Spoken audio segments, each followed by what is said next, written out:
नमस्कार दोस्तों, education with Kailash में आपका स्वागत है। तो दोस्तों हम पढ़ रहे हैं यूपीटेट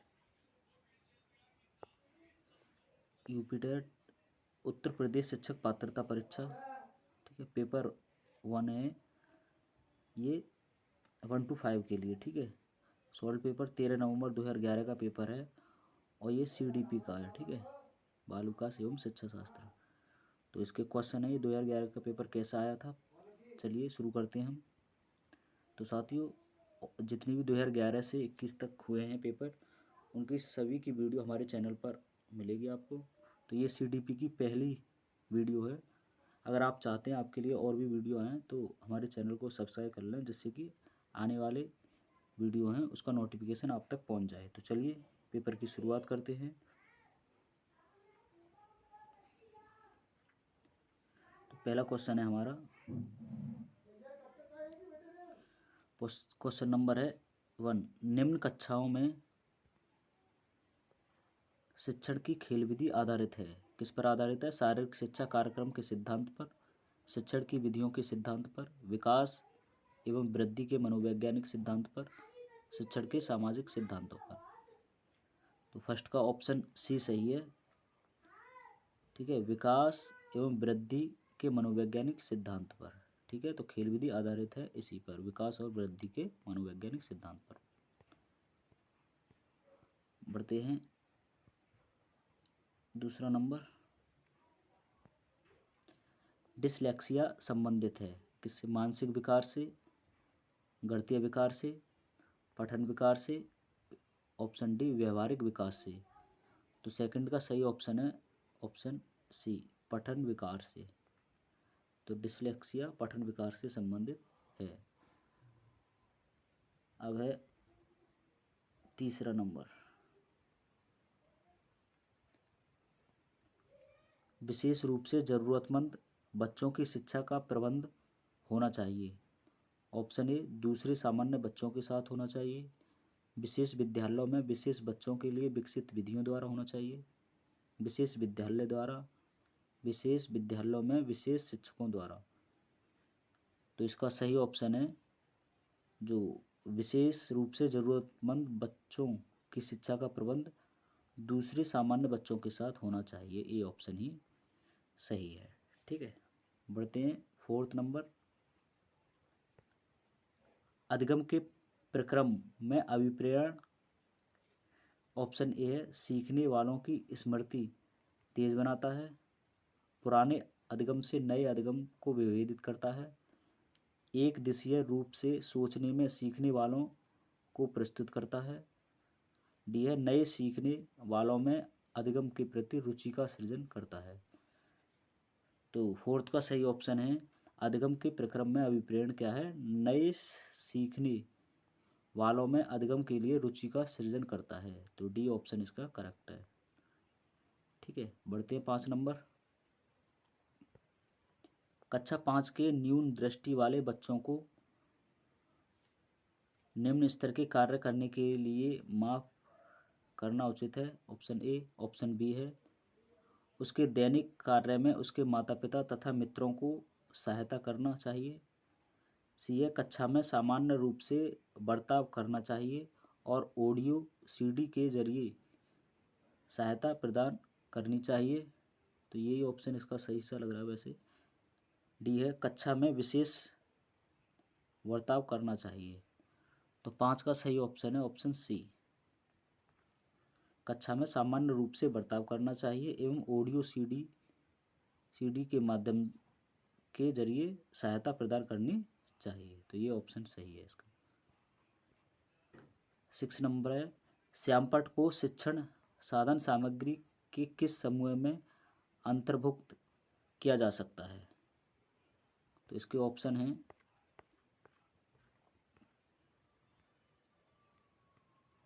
ऑप्शन ए है,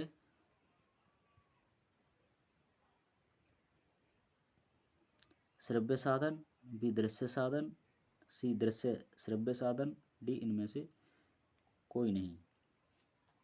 तो इसका बी ऑप्शन सही है। ठीक है, श्यामपट्ट कैसा साधन है? ये दृश्य साधन है।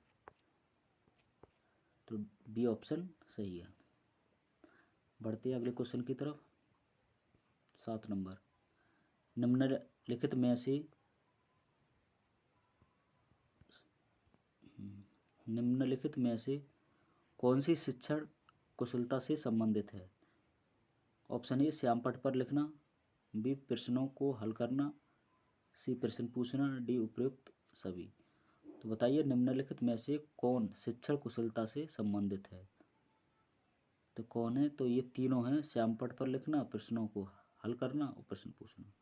तो ऑप्शन डी सही है इसका, उपयुक्त सभी। 8 नंबर क्वेश्चन है,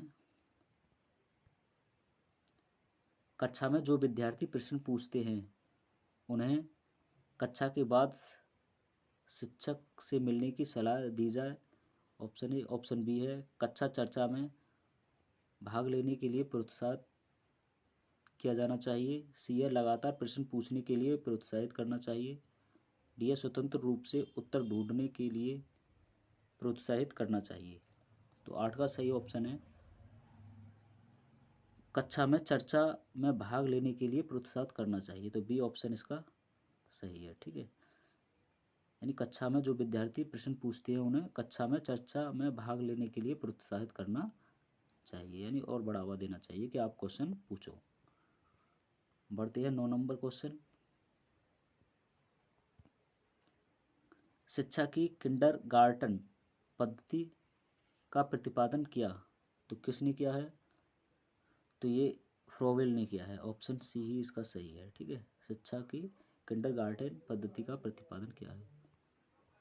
नेक्स्ट है 10 नंबर,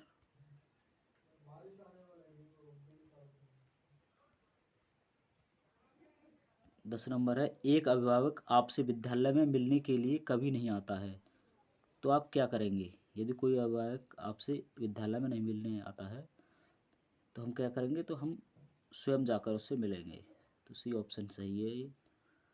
ठीक है, बच्चे की अपेक्षा करेंगे, ये गलत है, ये भी। ठीक है, बढ़ते हैं 11 नंबर, बचपन का सांप्रतिक दृष्टिकोण की मान्यता है, कौन सी है? बहुत तरीके से बच्चे प्राप्त वयस्कों के बराबर होते हैं, बच्चों को युवा प्राप्त वयस्कों के रूप में सबसे अच्छा माना जाता है, ये भी गलत है, ये भी है। बचपन आधारित रूप से प्रतीक्षा अवधि है, ये भी गलत है। बचपन वृद्धि एवं परिवर्तन की एक अनूठी अवधि है।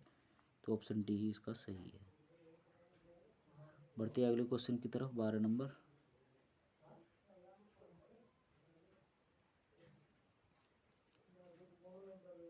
नंबर, है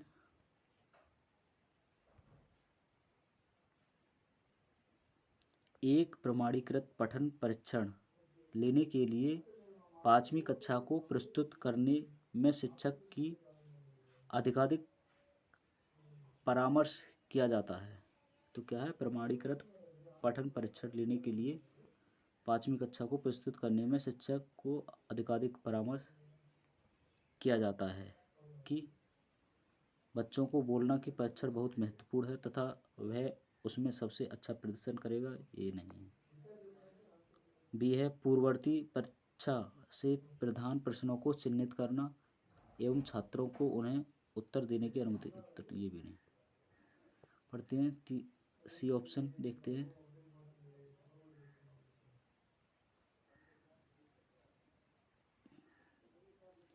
सी है निम्न कोटि के पाठकों को प्रशिक्षण देना ताकि कक्षा के शेष बच्चे किसी भी तरीके से अच्छा करें, तो ये भी नहीं है। परीक्षण में आने वाले समान प्रकार के प्रश्नों के उत्तर देने के लिए छात्रों को अभ्यास कराना, तो इसका डी ऑप्शन सही है, ये वाला। ठीक, बढ़ते अगले क्वेश्चन की तरफ।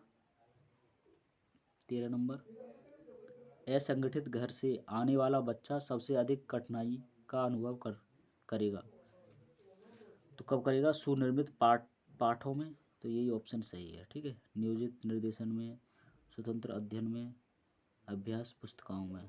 तो कठिनाई का अनुभव कब करेगा? वो सुनिर्मित पाठों में कठिनाई का अनुभव करेगा। नेक्स्ट है 14 नंबर, आप देखते हैं कि एक छात्र बुद्धिमान है, आप उसके साथ संतुष्ट रहेंगे? बी, उसे अतिरिक्त गृह कार्य नहीं देंगे? सी, वह जैसे अधिक प्रगति कर सके उस तरह से उसे अनुप्रेरित करेंगे? ये हो सकता है। डी है, उसके अभिभावकों को सूचित करेंगे कि वह बुद्धिमान है। तो क्या आप देखते हैं कि एक छात्र बुद्धिमान है, तो आप वह जैसे अधिक प्रगति कर सके उस तरह से उसे अनुप्रेरित करेंगे। तो सी ऑप्शन ही इसका सही है 14 का। नेक्स्ट है 15 नंबर।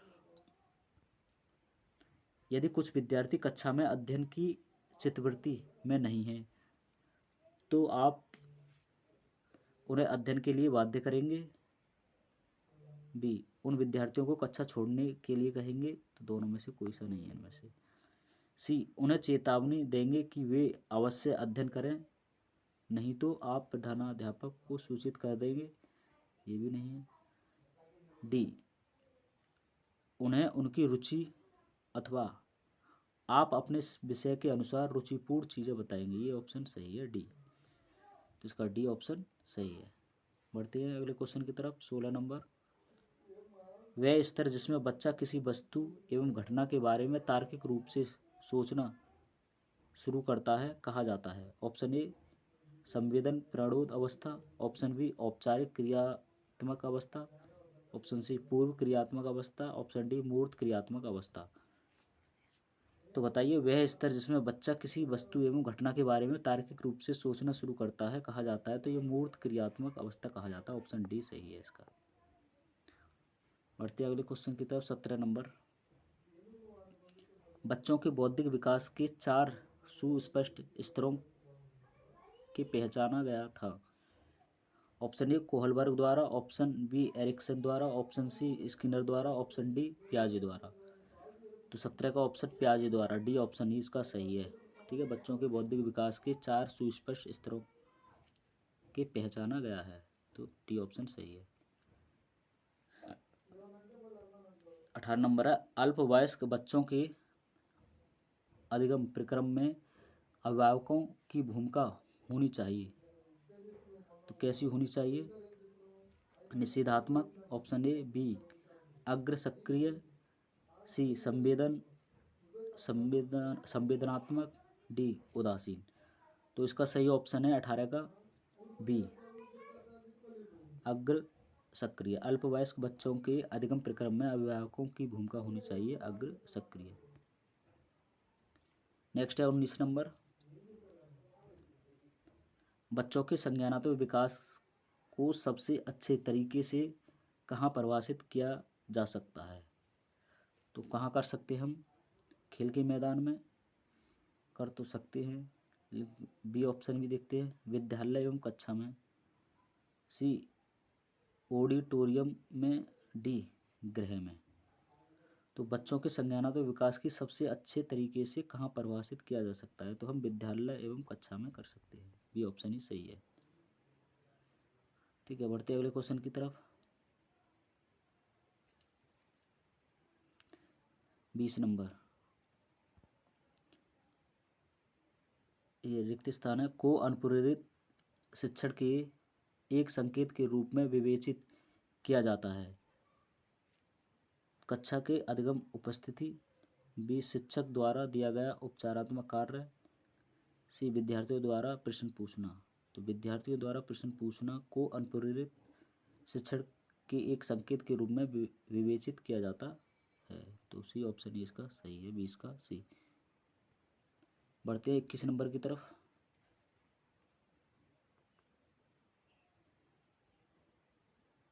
इक्कीस नंबर है।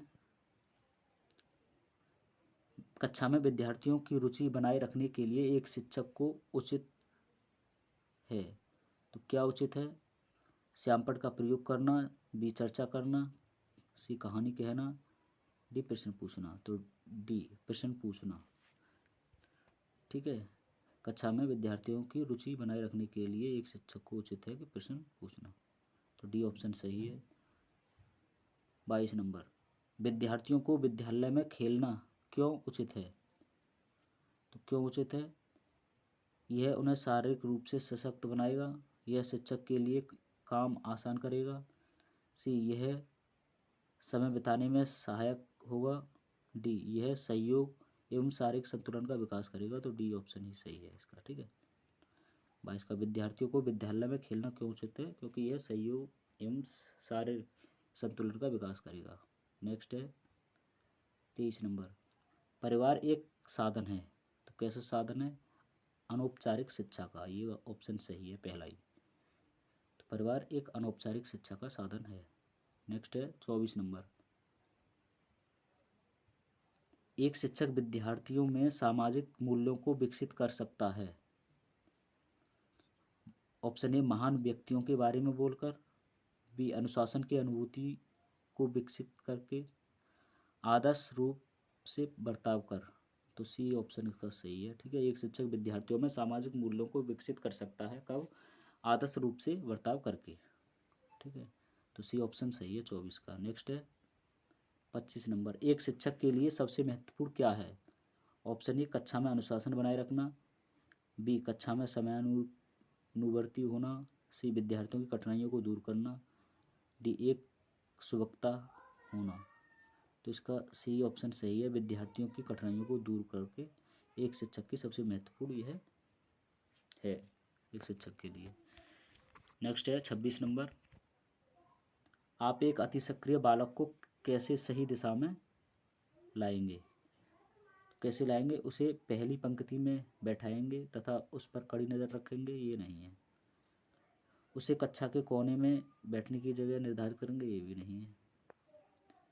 सी, उसे श्यामपट्ट आदि साफ करने का काम देंगे, इनमें से कोई नहीं। तो सी ऑप्शन ही इसका सही है, उसे श्यामपट्ट आदि साफ करने का काम देंगे। ठीक है, यह अति सक्रिय बालक को कैसे सही दिशा में लाएंगे, ये इसका सही ऑप्शन है। नेक्स्ट है पृथक पृथक समजातीय समूहों के व्यक्तियों के प्रति बच्चों की अभिवृत्ति साधारणतः आधारित होती है। कैसे होती है? उन्हें अभिभावकों की चित्तवृत्ति पर। तो ये ऑप्शन इसका सही है।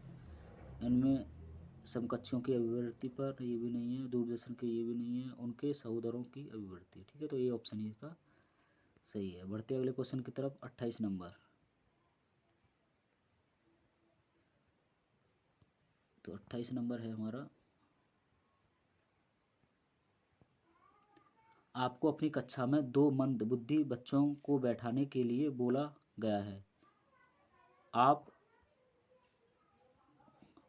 उन्हें अपने विद्यार्थी के रूप में ग्रहण करने से इनकार करेंगे? तो ये तो हो ही नहीं सकता। बी, प्रधानाध्यापक को उन्हें किसी और कक्षा जो कि मंदबुद्धि बालकों के लिए विशेष रूप से चिन्हित है में बैठाने के लिए बोलेंगे? तो ये भी नहीं है। ऐसे विद्यार्थियों को सिखाने की तकनीक, हाँ ये ऑप्शन सही है। ठीक है, यानी जो 2 मंदबुद्धि बच्चे आपके बच्चों को बैठाने के लिए बोला गया है, तो इसके बाद ही हम क्या काम करेंगे? पहले विद्यार्थियों को सिखाने की तकनीकी सीखेंगे। ठीक है, कैसे हम बच्चों को उनको सिखाएं जो मंदबुद्धि बच्चे हैं। नेक्स्ट है 29 नंबर,